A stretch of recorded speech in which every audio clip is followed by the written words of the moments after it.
going to tell you what school textbooks keep silent about.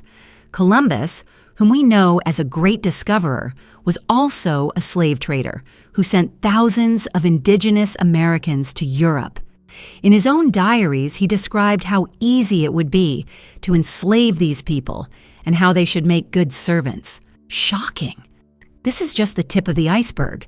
Spanish crown documents show that during his rule in Haiti, the island's population decreased from 250,000 to less than 14,000 in just 14 years. Mass executions, cutting off limbs for disobedience, cruel gold taxes. This is what they've been hiding from us about Christopher Columbus. Ready to learn the whole truth? This is what our video is about. But let's start from the beginning. Who was this man whose name is inscribed in history textbooks in golden letters? Christopher Columbus was born in Genoa around 1451. The key word here is around. Can you imagine?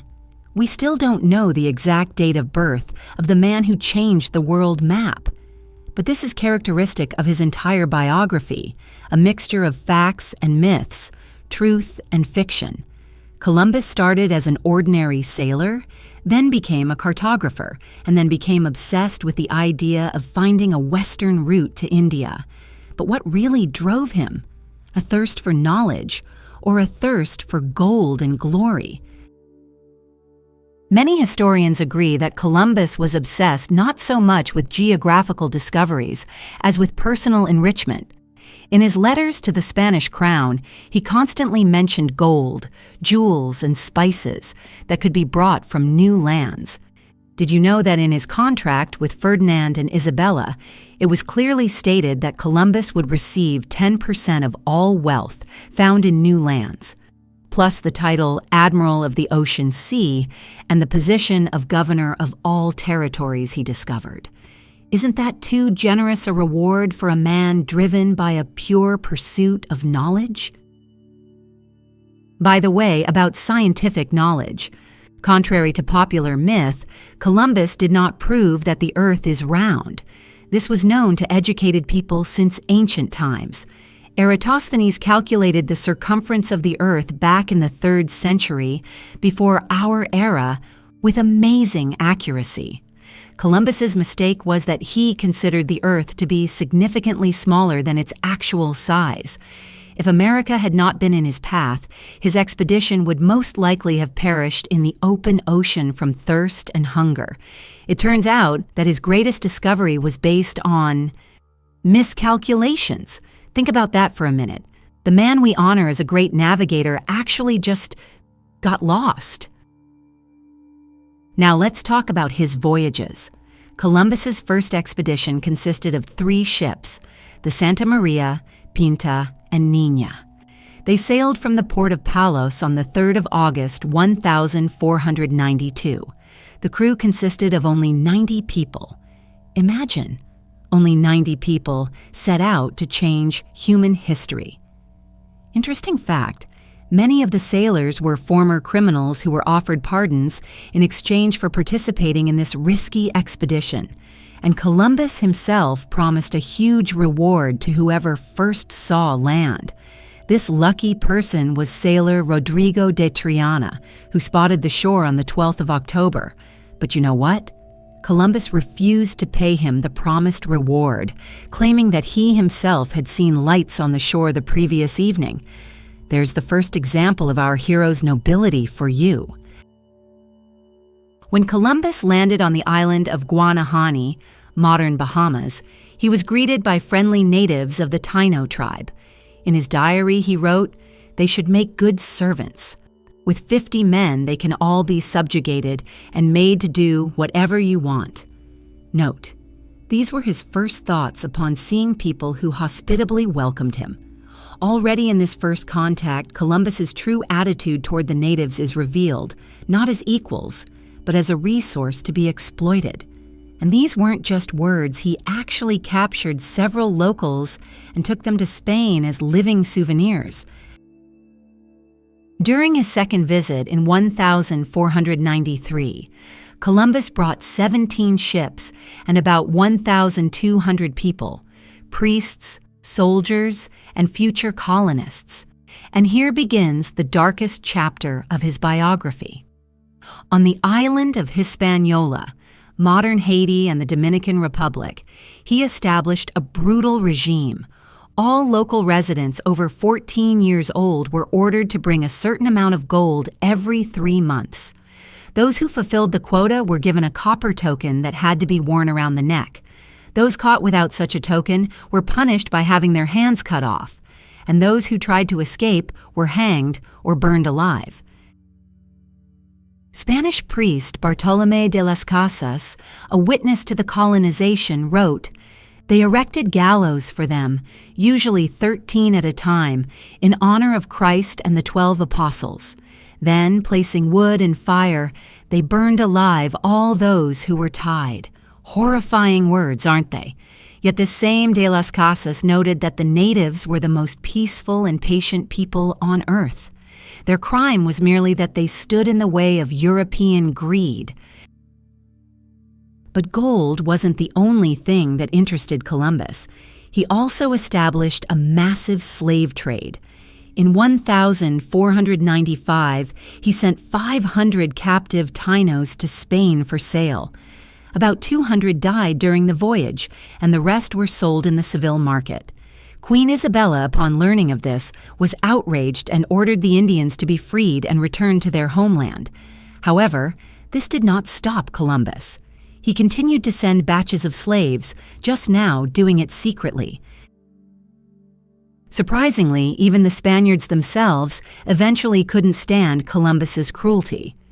In 1500, after numerous complaints from colonists about his tyranny, a special commissioner, Francisco de Bobadilla, was sent from Spain. Arriving at Hispaniola, he was shocked by what he saw: bodies of executed Indians hanging all over the island. Bobadilla immediately arrested Columbus and his brothers and sent them back to Spain in chains. Imagine that! The man we honor today as a hero was arrested by his own countrymen for excessive cruelty. However, Columbus was too valuable to the Spanish crown. Ferdinand and Isabella freed him, returned part of his property, and even allowed him to make a fourth journey. However, they did not return the title of Viceroy of the new lands. That was too high a price even for the discovery of a new continent. Columbus died in 1506 in Valladolid, in relative obscurity. It is said that until his death, he was convinced that he had reached Asia, not discovered a new continent. The irony of fate. The man whose name a whole continent bears never understood what he had actually discovered. Now let's think, why do we still praise Columbus despite all these facts? Partly this is the result of centuries of mythologization of his image. In the 19th century, when American national identity was being formed, a hero discoverer was needed, and Columbus was perfect for this role. His biography was cleansed of unsightly details, and his achievements exaggerated. Additionally, Italian Americans actively promoted Columbus's image as a symbol of their contribution to American history. Interestingly, the first nationwide holiday in honor of Columbus was established in the USA only in 1892, 400 years after his voyage, and it was, essentially, a political act designed to appease the Italian community after the lynching of 11 Italian Americans in New Orleans. Since then, Columbus Day has become part of American culture, although in recent years, more and more states and cities have been renaming it Indigenous Peoples Day. Did you know that Columbus was not the first European to reach America? 5 centuries before him, around the year 1000 of our era, Vikings led by Leif Erikson established a settlement in what is now Canada. Archaeological excavations at L'Anse aux Meadows in Newfoundland conclusively confirm this fact. But unlike Columbus, the Vikings did not organize large-scale colonization and did not destroy the local population. Their settlements existed for a short time and did not have a significant impact on the continent's history. Some historians also point to the possibility of contacts with America by Phoenicians, Polynesians, and even Chinese long before Columbus. Of course, these theories remain debatable, but they make us think, what exactly are we celebrating when we honor Columbus's discovery? The discovery of a continent that had already been inhabited by millions of people for millennia, or the beginning of one of the cruelest colonizations in human history. However, one cannot deny the objective historical significance of Columbus's voyages. They started the process of globalization that forever changed the world. The so-called Columbian Exchange led to the movement of plants, animals, technologies, and unfortunately, diseases between hemispheres. Potatoes, tomatoes, corn, cocoa. All these products familiar to us today came to Europe thanks to the discovery of America. And in the opposite direction went wheat, sugarcane, horses, cows, and alas, smallpox, measles, and influenza, from which millions of Native Americans died, having no immunity to them. So, who was Columbus a hero or a villain? As often happens in history, the truth lies somewhere in the middle. He was a man of his time, with all the prejudices and cruelty inherent to that era.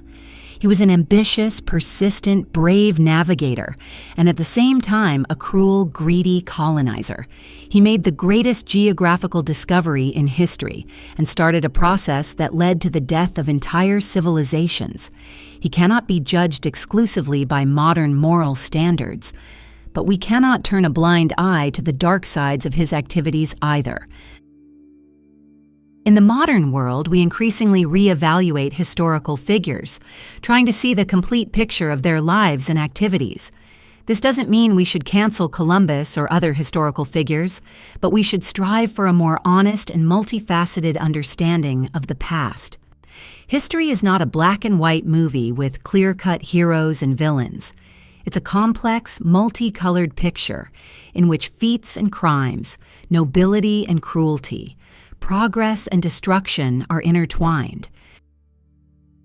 As for Columbus, perhaps the best we can do is acknowledge both his achievements and his crimes. Give credit to his nautical skills and courage, but also remember those who suffered from his actions.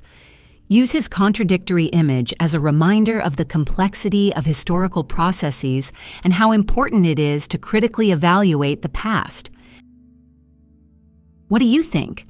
Was Columbus a hero who paved the way to a new world, or an adventurer and colonizer who brought suffering to millions of people? Or perhaps he was both at the same time? Share your opinion in the comments. I'll be interested to know your point of view. And while you're pondering these questions, don't forget to like this video and subscribe to our channel. Every week we talk about ambiguous historical figures and events, trying to show them in all their complexity and contradictions. Click the bell so you don't miss our next video, where we'll continue the conversation about great navigators and their dark secrets. Believe me, what you'll learn about Magellan will make you look at school history lessons completely differently. History is not just dates and events. It is primarily people with all their virtues and flaws, ups and downs, feats and mistakes. And the more honestly we talk about the past, the better we can understand the present and build the future. See you in the next video.